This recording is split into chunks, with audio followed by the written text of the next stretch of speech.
In this video, we're going to be talking about the Django lick. Now, Jack, I'll be honest, I've heard Django Reinhardt's name mentioned many times over the years. Don't really know who he was, to be honest, or that much about him. Could you educate me, bring me up to speed on this? Yeah, so Django Reinhardt was a French guitarist. He was known as a gypsy jazz guitarist. Yes. And basically, I don't know all of the details, but as a general thing, in his younger life, he was living in a caravan with his wife. Yeah. There was an accident in the caravan where it caught fire, and he got caught in the accident, and basically his hand was burned. Oh no. So he was a guitar player, and his hand got burned, which basically meant his third and fourth fingers were out of use. Basically, they were just like, because of the way the fire had burnt his skin, they kind of stuck them together. Yeah. So he could only use his first and second fingers. So if you watch there's some kind of footage on YouTube and stuff, you'll see him playing with just like two fingers. Yes, because they're the only fingers he can use to play. Basically. Wow. Yeah. But this is the lick that we're going to kind of show is like one of his licks, which he uses, fairly often in his playing. It's something that one of my old teachers showed me, and it's kind of I picked it up by osmosis without even realizing it, and then years later I was like, oh, that's what that is. Yeah. So it's like a go-to jazz. Yeah, it's a type of phrase. Yeah. So cool. So similar to like the licks that the phrases and chromaticism we did earlier. Yeah. We can play this on our root notes. If I play an A note there, I'll play this really slowly. So it's like a trill there. Yeah. Slide down, and then back to the note. Okay. So we can apply. Yeah, so it's like it's following on from the chromaticism. Yeah, it's got a little bit of chromaticism. One above, one below. So again, if I do this over like a major arpeggio, for example, which would be.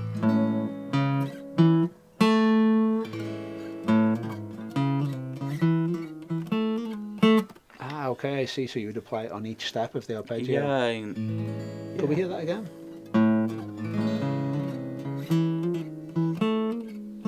Nice, yeah.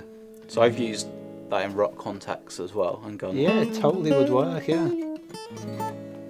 So it's really kind of nice as a general kind of lick, and you can play it on one note. Yeah. So let's just do it like super slow, Jack, so we can get in close to the camera and kind of show it like. So on that.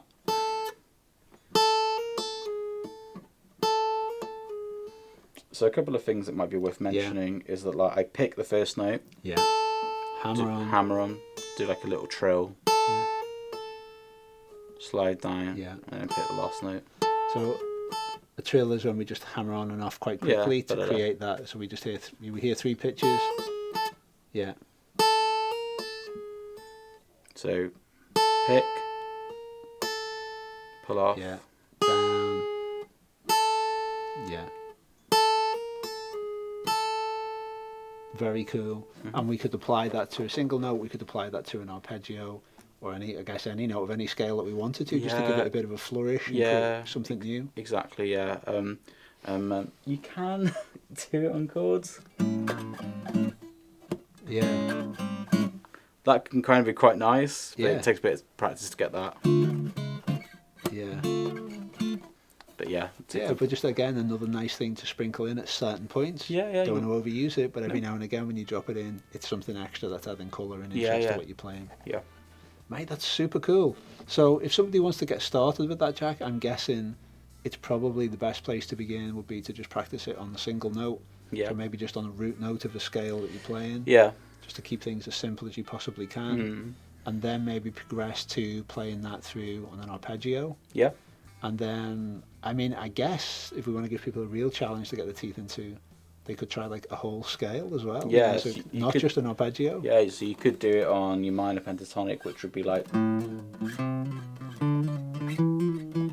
Yeah. Once you actually get the pattern down. Yeah. you're doing the same thing on each note. So in theory, you could run wild with it, couldn't you? Once you're really comfortable with it, it's like it doesn't really matter how many different notes you're going to start it on. Your fingers are doing the exact same muscle memory each time. Yeah. Okay, and I love the idea of practicing it with chords as well, especially with some of those sort of cool, jazz movable shapes that we've been doing, where you're in control of each of the strings. Okay, so let's say for people then to really get this embedded, how's about they practice it with the single notes to begin with? So maybe just start in A. We've been doing most of this in A. Yeah. How's about if you start that off with your A note here, the root note on the 6th string on the 5th fret. Practice it there, then try practicing it with an A major arpeggio, then an A minor arpeggio, and then maybe progress to try it over the whole pentatonic scale. That'd be cool. And then lastly, start practicing it with some chords. What about, Jack, if you were going to do that in like 2-5-1 progression, like just as an exercise? Probably wouldn't sound that great. If people did the 2-5-1 progression and practice that on each chord of that progression. So we like. Yeah. Yeah. Actually, it doesn't sound that bad. I was thinking it'd be a bit too much over 3 chords. Yeah, it might be if you were using this in more of a songwriting kind of, idea. Yeah. You could maybe slow it down.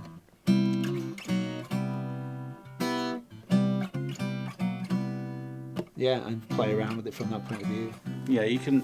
I've done it with that rhythm. You could change the rhythm a little bit if you wanted to and slow it down a bit as well. I agree. It would be a really good source of inspiration for different ideas. Playing around with that in different chords.